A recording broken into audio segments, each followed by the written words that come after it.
Bismillahirrahmanirrahim. Assalamualaikum warahmatullahi wabarakatuh. Waalaikumsalam.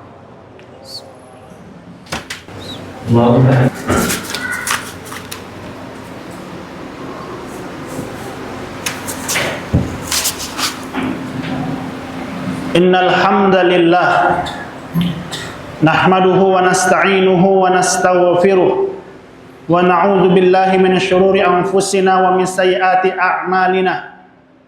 May yahdihillahu fala mudhillalah wa may yudlil fala hadiyalah.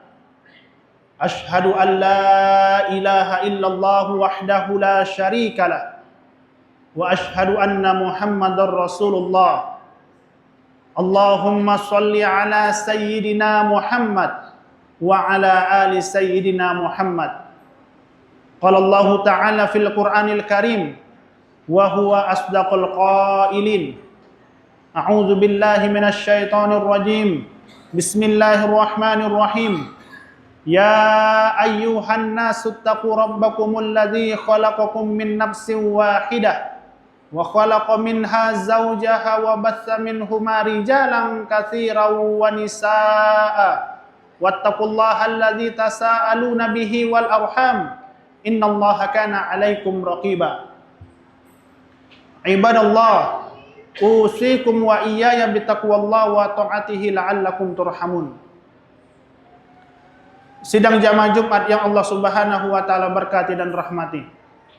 Bersyukur kita kepada Allah Subhanahu wa taala dengan mengucapkan alhamdulillahirabbil alamin. Karena berkat kasih sayang dari Allah Subhanahu wa taala tergerak hati kita untuk menunaikan ibadah salat Jumat. Tergerak hati kita untuk sama-sama bersujud kepada Allah Subhanahu wa taala sebagai ungkapan syukur kita kepada Allah Subhanahu wa taala. Semua nikmat itu adalah berkat kasih sayang dan pertolongan dari Allah Subhanahu wa taala kepada kita semua. Selanjutnya salawat serta salam sering kita ucapkan dalam kehidupan kita sehari-hari.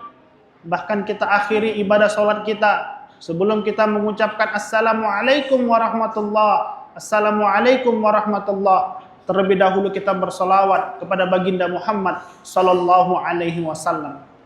Dan nama Nabi Muhammad sallallahu alaihi wasallam bahkan di dalam salawat itu kita sandingkan dengan nama Nabi Ibrahim alaihi salam sebagai salah satu bentuk bahwa kita harus mempelajari kisah Nabi Ibrahim.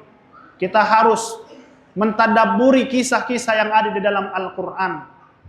Sidang jamaah Jumat yang Allah Subhanahu wa taala berkati dan rahmati.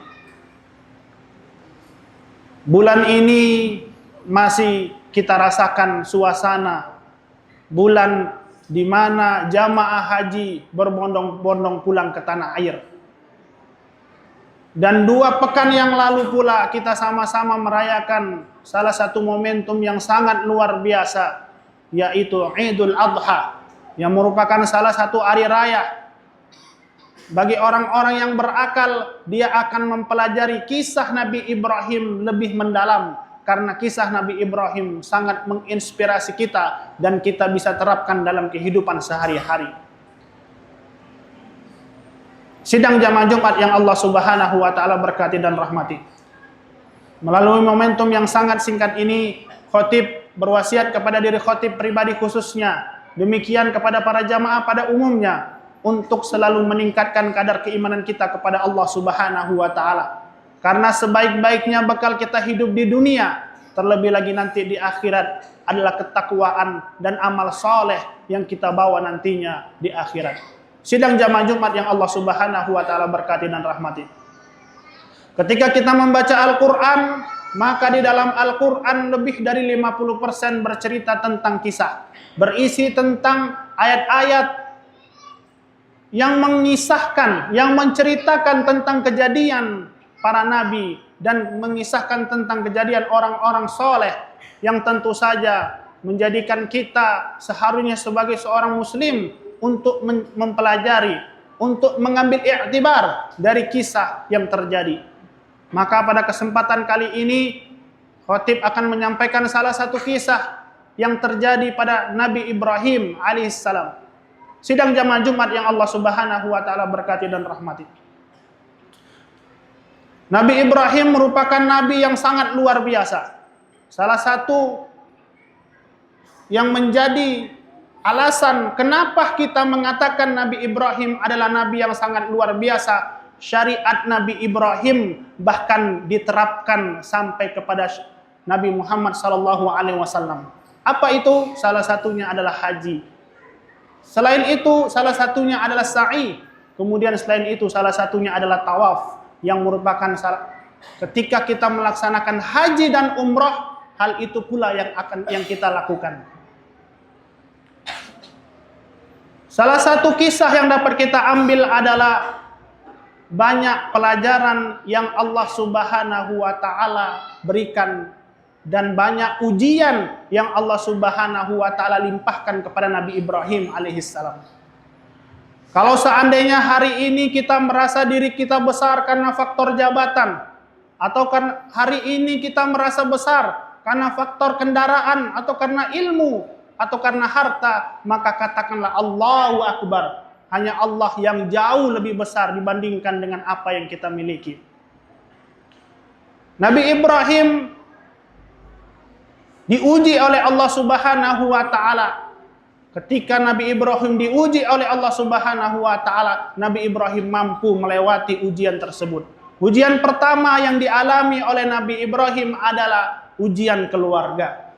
Ketika Nabi Ibrahim berdakwah siang, pagi, sore sampai malam, akan tetapi keluarganya tidak mendukung dakwah Nabi Ibrahim alaihissalam. Bahkan disebutkan di dalam Al-Quran, wa idz qala Ibrahim, dan ingatlah ketika Nabi Ibrahim berkata li abihi Azar, kepada ayahnya yang bernama Azar, atatakhizu asnaman alihah, apakah engkau menjadikan patung-patung ini sebagai sesembahan, wahai ayahanda?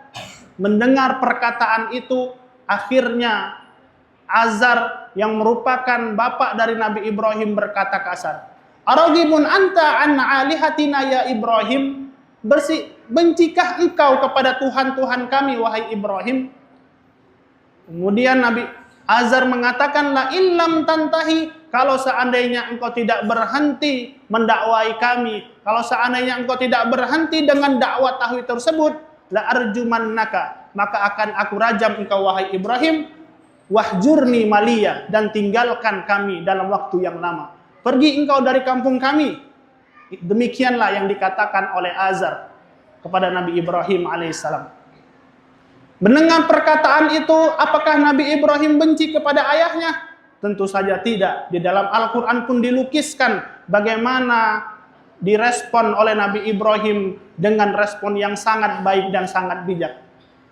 Sa'astaghfirulaka ya Rabbi, aku akan memohon ampun kepada Tuhanku, kata Nabi Ibrahim berkata kepada ayahnya.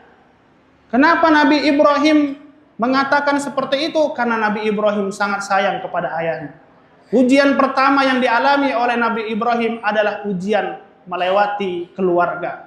Kalau seandainya ada di antara kita, ada seorang anak yang sudah hijrah, namun orang tuanya belum lagi ingin bersujud kepada Allah Subhanahu wa taala, maka yakin dan percaya ujian Nabi Ibrahim jauh lebih berat dibandingkan dengan ujian kita. Kalau seandainya ada anak perempuan yang sudah memakai jilbab, sudah menutup kepalanya, akan tetapi ibunya belum lagi menutup pakaiannya, maka yakin dan percaya bahwa ujian Nabi Ibrahim jauh lebih berat dibandingkan ujian kita. Maka ujian yang pertama yang dihadapi oleh Nabi Ibrahim adalah ujian keluarga. Setelah melewati ujian keluarga, apakah selesai ujian dari dari Allah kepada Nabi Ibrahim? Tentu saja tidak. Lagi-lagi Allah Subhanahu wa taala menguji Nabi Ibrahim dengan umat penyembah berhala, umat penyembah bintang, umat yang ketika itu mereka masih percaya bahwa kehidupan mereka di dunia ini itu diatur oleh bulan. Kehidupan mereka di dunia ini itu diatur dengan peredaran bintang. yang kalau seandainya ada dalam konteks kita saat ini masih ada orang yang percaya bahwa hidup mereka di dunia ini itu diatur dengan ramalan perbintangan. Dan itu pula yang pernah terjadi di zaman Nabi Ibrahim alaihissalam. Sidang jamaah Jumat yang Allah Subhanahu wa taala berkati dan rahmati. Kemudian Nabi Ibrahim diuji oleh umat yang menyembah berhala. Pernah suatu ketika Nabi Ibrahim mendakwai umatnya, akan tetapi umatnya tidak percaya. Dan umatnya terus saja menyembah berhala karena mereka menganggap bahwa ini sudah warisan dari nenek moyang mereka. Akhirnya Nabi Ibrahim masuk ke dalam kuil, dan kuil-kuil itu di dalamnya ada patung, dan patung-patung yang kecil dihancurkan oleh Nabi Ibrahim. Disisakanlah patung yang besar, kemudian diletakkanlah kampak di dekat patung yang besar itu.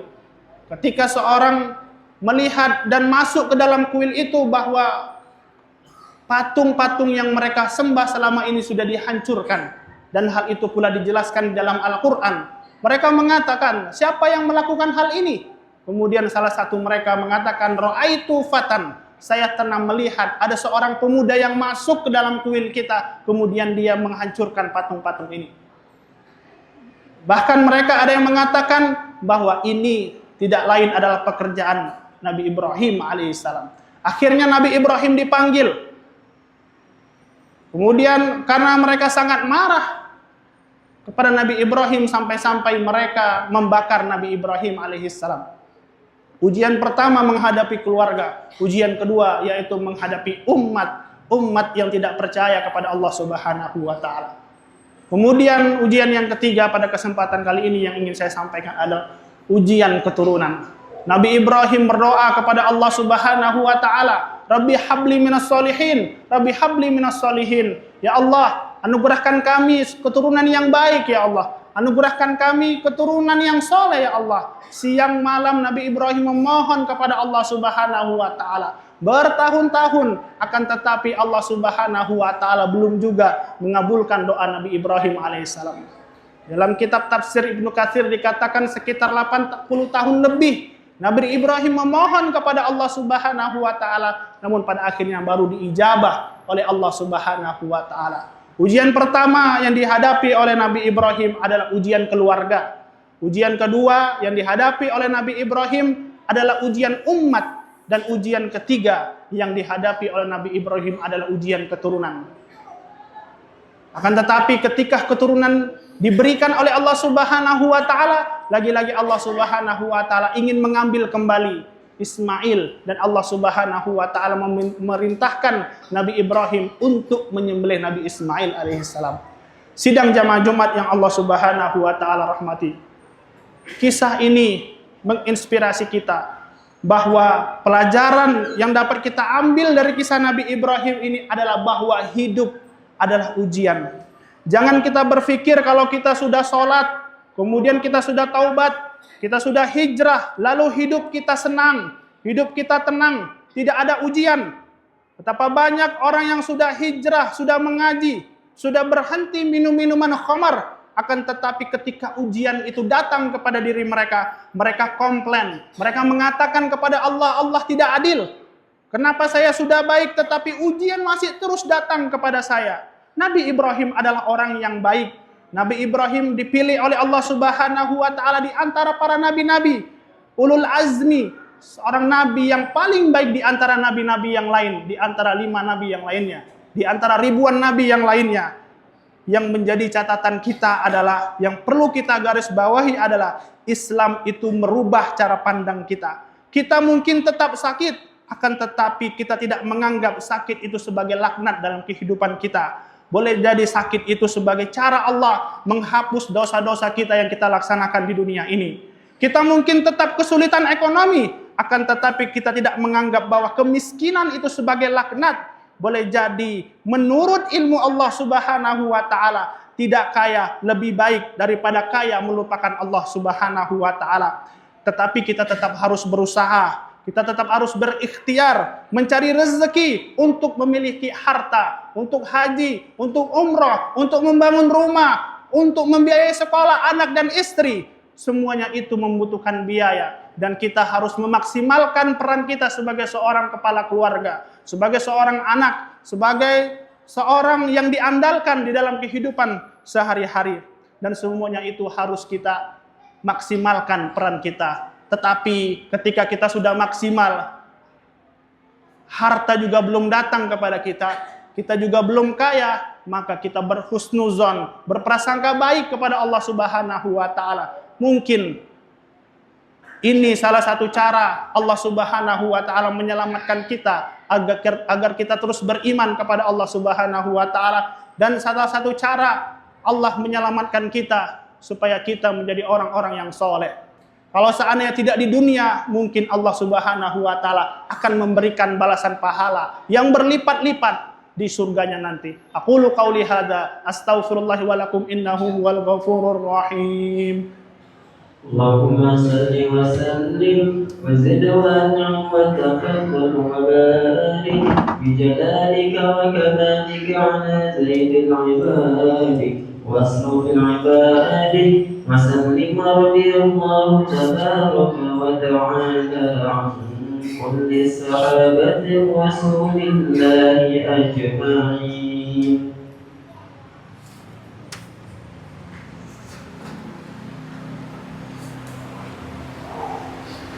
Innal hamdalillah nahmaduhu wa nasta'inuhu wa nastaghfiruh wa na'udzu billahi minasy syururi anfusina wa min sayyiati a'malina may yahdihillahu fala mudhillalah wa may yudlil fala hadiyalah. Asyhadu an la ilaha illallah wahdahu la syarikalah wa asyhadu anna Muhammadar Rasulullah. Allahumma shalli ala sayyidina Muhammad wa ala ali sayyidina Muhammad. Qala Allah Ta'ala fil Qur'anil Karim wa huwa asdaqul qailin. A'udzu billahi minasy syaithanir rajim. Bismillahirrahmanirrahim. Ya ayyuhan nasu taqu rabbakumul ladzi khalaqakum min nafsin wahidah wa khalaqa minha zawjaha wa batha minhuma rijalan katsiran wa nisaa'a wattaqullaha alladzi tasaaluna bihi wal arham innallaha kana 'alaikum raqiba. Ibadallah, usikum wa iyaya bitaqwallah wa ta'atihi la'allakum turhamun. Allahumma ighfir lil muslimina wal muslimat wal mu'minina wal mu'minat al ahya minhum wal amwat wa ya qadiyal hajat. Rabbana hab lana min azwajina wa min dzurriyyatina qurrata a'yun waj'alna lil muttaqina imama ya Allah waj'alna lil muttaqina imama ya Rahman waj'alna lil muttaqina imama ya Rahim. Rabbana atina fid dunya hasanah wa fil akhirati hasanatan wa qina adzabannar. Ibadallah, innallaha ya'murukum bil adli wal ihsan wa ita'idzil qurba wa yanha 'anil fahsya'i wal munkari wal baghi ya'idzukum la'allakum tadhakkarun. Fadhkurullahal 'azim yazidkum washkuruhu 'ala ni'matihi yazidkum was'aluhu min fadlihi yudhikum wa la dzikrullahi akbar. Aqimis shalah.